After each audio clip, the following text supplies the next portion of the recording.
जो समाज कभी बहुजन समाज पार्टी से अलग कभी जाता ही नहीं था, वो समाज आज वो एनडीए की तरफ भी चलता है। वो कहीं ना कहीं जो नवयुवक है कुछ चंद्रशेखर के साथ भी आते हैं। तो ये बहुजन समाज पार्टी को सोचना चाहिए कि उनकी जो पार्टी थी उनके साथ में क्या हो रहा है। अभी मीरापुर में उपचुनाव है, राष्ट्रीय लोकदल वहाँ चुनाव लड़ेगी और खाली मीरापुर की ही बात नहीं है, 10 की 10 सीटें इस बार हम जितने काम करेंगे। समाज पार्टी से दांव पेच कर योगी सरकार में कैबिनेट मिनिस्टर तक का सफर करने वाले अनिल कुमार आज जनपद सहारनपुर में अपने पैतृक गांव पहुंचे और किस प्रकार उनका गर्मजोशी स्वागत हुआ, उन्हीं से बात करते हैं। सर पहले आपका बहुत बहुत स्वागत। धन्यवाद। सर कैसा रहा सफर ये? यूपी से आप देखा होगा, आपने जो बहुजन समाज पार्टी से जो करियर शुरू किया था और कैबिनेट मिनिस्टर तक आप पहुंचे, कैसा रहा आखिरकार ये सफर? अच्छा है, खराब तो हो नहीं सकता जी। और इसमें देखो सभी का सहयोग रहता है, सभी समाज का। और यहाँ ये अपना गृह जनपद है जी, यहाँ हम लोग पैदा हुए हैं। तो अच्छा लगता है जब आदमी एक उच्च पद पर पहुँचता है और उस पद पर रहने के बाद में उसके दिल में हमेशा जिज्ञासा जरूर रहती है कि यार वो अपना गांव है जहाँ हम पैदा हुए थे, वहाँ जाने की मन में हमेशा रहती है। तो ये बड़ी जिम्मेदारी आदरणीय चौधरी जैन जी ने मुझे दी है कैबिनेट मिनिस्टर के रूप में। जब से मंत्री पद की शपथ ली है उसके बाद चुनाव आ गया। गांव में मूल रूप से मैं जा नहीं पाया था, काफ़ी समय से गांव के हमारे लोग कह रहे थे कि स्वागत कार्यक्रम हम लोग रख लें, तो टलता रहा चुनाव के कारण, कई और कारणों टलता रहा। तो आज वो घड़ी आई है तो आज गाँव में जाने का मौका मिलेगा। मेरी भी एक ताड़ा बंद हो रहा था आने का, वो खुल जाएगा तो अच्छा लग रहा है। आज यहाँ हम लोग हसनपुर का चौराहा है जहाँ हमारे कुछ कार्यकर्ताओं तमाम सभी लोगों ने स्वागत करने का काम किया है। मैं इनको धन्यवाद और बधाई देता हूँ। अब अगला गांव में चलेंगे। लोकसभा चुनाव से पहले सर राष्ट्रीय लोकदल और भारतीय जनता पार्टी का गठबंधन हुआ, मगर जिस प्रकार जो कयास लगाए जा रहे थे कि वो नतीजे नहीं आ पाए पश्चिम उत्तर प्रदेश के अंदर, क्या कुछ कमी मानते हैं? और नतीजे कोई भी जब चुनाव होता है उसमें पार्टी हमेशा सत्ता के लिए, सत्ता का जो जादुई आंकड़ा है उसके लिए लड़ाई लड़ती है।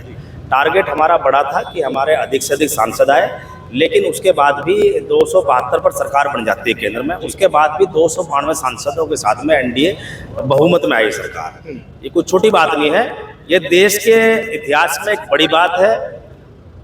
कभी 60 के दशक में कभी नेहरू जी प्रधानमंत्री रहे जिनको तीसरी बार लगातार प्रधानमंत्री बनने का मौका मिला था। उसके बाद में अगर कोई शख्स है तो नरेंद्र मोदी जी हैं जिनको लगातार तीसरी बार प्रधानमंत्री बनने का मौका मिला है। कोई छोटी बात नहीं है।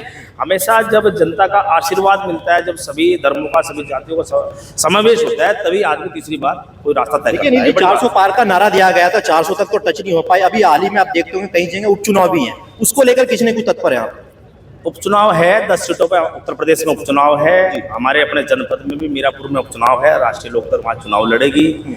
और खाली मीरापुर की ही बात नहीं है, 10 की 10 सीटें इस बार हम जितने काम करेंगे। एक भ्रामक प्रचार जो विपक्ष के लोगों ने दलितों और पिछड़ों को के बीच में जाने का काम किया, गुमराह करने का काम किया था आरक्षण संविधान के, उन सब चीज़ों को हम लोग जो है सही प्रकार से डाइल्यूट जनता के बीच में जाकर कर रहे हैं। और निश्चित रूप से सर्व समाज के सहयोग से हम 10 की 10 सीट जितना काम करेंगे। जिस समाज से आप आते हैं वही समाज आपने देखा होगा इस बार जो है भाजपा से भटककर जो है चंद्रशेखर आजाद के साथ चला गया, उसके पीछे की वजह क्या मानते? नहीं, चंद्रशेखर आजाद की सीट जो गया है वो मात्र एक सीट की बात हो सकती है नगीना की, जहां हमारे समाज के लोग कुछ चंद्रशेखर के साथ में गए, बाकी और सीटों पर नहीं है।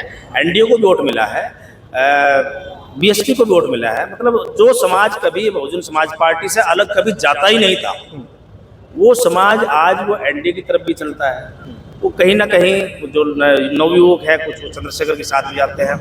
तो ये बहुजन समाज पार्टी को सोचना चाहिए कि उनकी जो पार्टी थी उनके साथ में क्या हो रहा है। तो ये एक राजनीतिक सोच रखने वाला एक समाज है।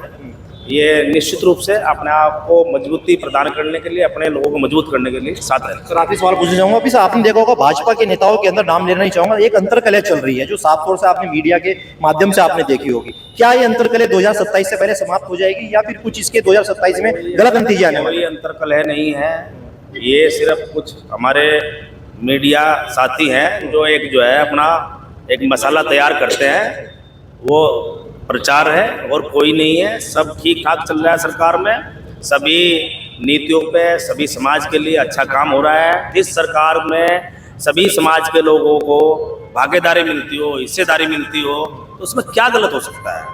बाकी कुछ ना कुछ चुटकारे जो है विपक्ष के लोग छोड़ते रहते हैं। चलिए बहुत बहुत शुक्रिया आपका।